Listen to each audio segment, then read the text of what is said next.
Today, we're diving into a completely different kind of shadow economy, one that moves at the speed of light, right inside the world's stock markets. It's bigger, it's faster, and it is way, way harder to spot. First, let's just wrap our heads around the sheer scale of this.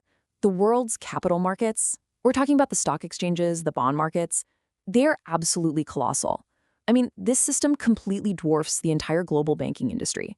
It's basically the circulatory system for the world's economy, pumping unimaginable amounts of money across the globe every single second.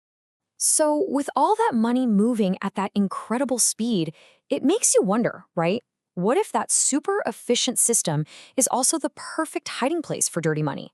A place where illicit cash can just blend in with trillions of legit dollars and pretty much disappear into the noise.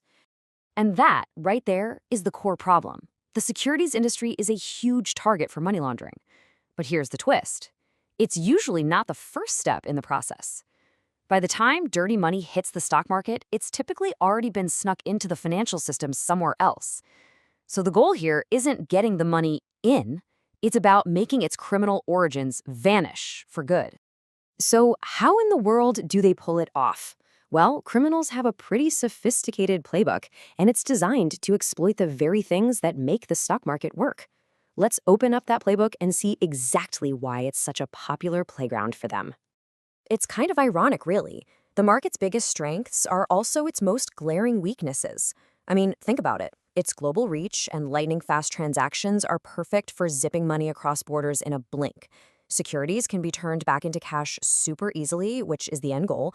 And then you add in things like nominee accounts to hide who really owns the money, a commission-driven culture that might encourage people to look the other way, and often pretty weak anti-money laundering programs, and you've got yourself the perfect storm for financial crime.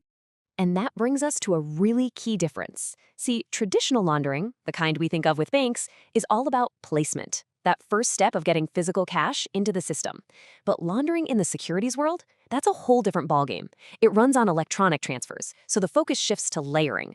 That means creating a dizzying, complex web of trades designed to bury the money's true source so deep that no one can ever find it. One of the oldest trips in the book is something called wash trading. Okay, imagine you secretly control two different brokerage accounts that look totally unrelated.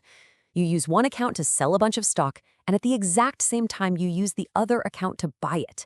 Nothing of real value actually happened, but what you did do is create a bunch of official-looking paperwork and successfully move your dirty money from one place to another.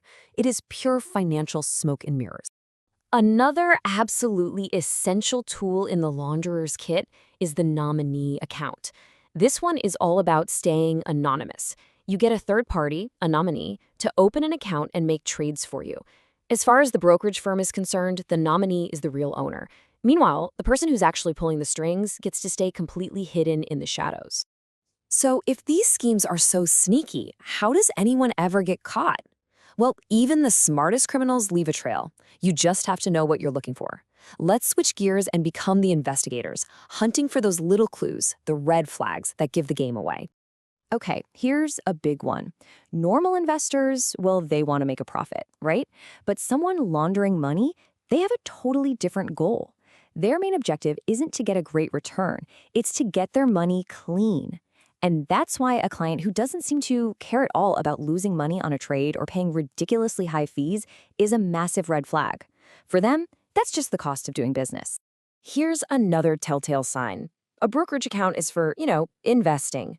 But when you see an account that's basically being used as a temporary parking spot for cash, where huge sums of money get wired in, sit for a day or two with almost no trading, and then get wired right back out, that's not investing. That's an account being used as a simple pass-through to try and give dirty money a thin layer of legitimacy. This one practically screams coordination. When you see a handful of accounts that appear to have no connection to each other, and they all suddenly start buying and selling the exact same obscure, thinly traded stock, that is incredibly suspicious. It's a classic sign of a coordinated scheme, like wash trading, designed to move money between the accounts while trying to make it look like normal market activity. All right, so all that theory is one thing, but let's look at a massive, real-world case where these red flags were either missed or ignored with absolutely enormous consequences. It's time to open the case file on a scheme that became known as the Moscow Mirror. And the setting for this whole affair involves a true global financial giant, Deutsche Bank, specifically its subsidiary operating out of Moscow. So we're not talking about some tiny back alley firm here. This was all happening right under the roof of one of the biggest and most respected banks in the world. And the amount of money involved, it's just mind-boggling. Through this elaborate scheme, a group of clients managed to funnel over $6 billion of suspicious money out of Russia and straight into the global financial system, neatly converting their rubles into dollars and other currencies in the process. So how'd they do it?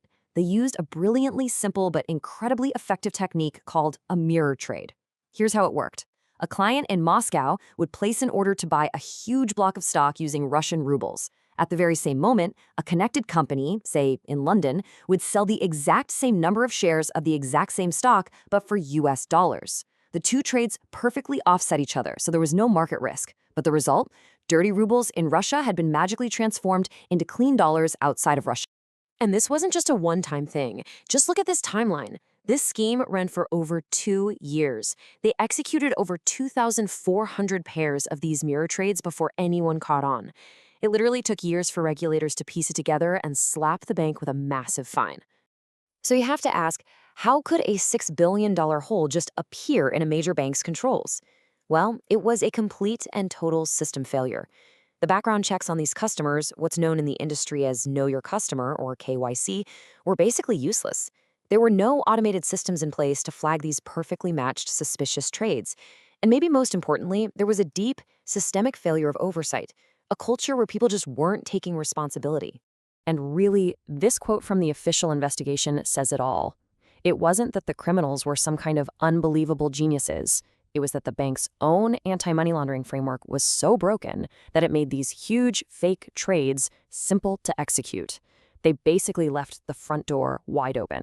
After hearing about a case like that, it's easy to wonder, what's the big deal? Why does this really matter in the grand scheme of things? Well, the impact goes way beyond just one bank or one criminal enterprise. The problem is, when this kind of money gets washed into the legitimate financial system, it corrodes everything from the inside out. The takeaways here are crystal clear. First, weak AML frameworks are basically an open invitation for criminals. Second, firms have to truly know who their customers are. KYC can't just be a box-ticking exercise. Third, this isn't a one-and-done check. Constant monitoring is essential. And finally, we have to accept that the very speed and complexity that make our markets so powerful are the exact same things that criminals are trying to exploit every single day.